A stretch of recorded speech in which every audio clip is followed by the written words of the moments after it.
ঢাকার আদালতে কাঠগড়ায় দাঁড়িয়ে পুরোটা সময় নিজের দাড়ি কামড়াতে থাকেন ক্ষমতাচ্যুত সাবেক প্রধানমন্ত্রী শেখ হাসিনার সাবেক উপদেষ্টা সালমান এফ রহমান। বুধবার সকাল 10:06 ঢাকা মহানগর হাকিম সেফাতুল্লাহর আদালতে তোলা হয় সালমান এফ রহমান, আনিসুল হক দীপুমণি, হাজী সেলিম সহ অন্য আসামিদের।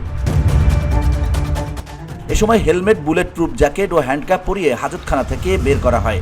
আদালতে তোলার পর হাজী সেলিমের হেলমেট খুলে দেয় পুলিশ। এরপর তাদের বিভিন্ন মামলায় গ্রেপ্তার দেখানোর শুনানি শুরু হয়। এ সময় শুনানির পুরোটা সময় ধরে সালমান এফ রহমান নিজের দাড়ির ডান হাত দিয়ে ধরে মুখ নিয়ে কামড়াতে থাকেন। শুনানির শেষ পর্যন্ত তিনি নিজের দাড়ি হাত দিয়ে ধরে কামড়াতে থাকেন।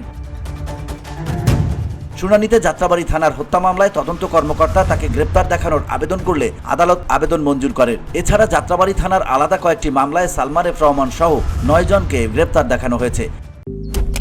মালয়েশিয়ান প্রযুক্তিতে তৈরি অত্যাধুনিক cleaning machine modern vacuum cleaner যে কোনো ধরনের ধুলো ময়লাকে পরিষ্কার করে ঘরকে করে তুলুন চকচকে ও আকর্ষণীয়।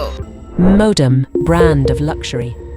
গ্রেপ্তার দেখানো অন্য আসামিরা হলেন সাবেক শিক্ষামন্ত্রী ডাক্তার দীপুমণি, সমাজকল্যাণ মন্ত্রী নুরুজ্জামান আহমেদ, পুলিশের সাবেক আইজিপি চৌধুরী আবদুল্লাহ আল মামুন, সাবেক আইনমন্ত্রী আনিসুল হক, গুলশান থানার সাবেক ওসি মাজারুল ইসলাম, ভোলা 2 আসনের সাবেক সংসদ সদস্য আলী আজম মুকুল, ভোলা 4 আসনের সাবেক এমপি আবদুল্লাহ আল ইসলাম জ্যাকব, ঢাকা 7 আসনের সাবেক এমপি হাজী মোহাম্মদ সেলিম।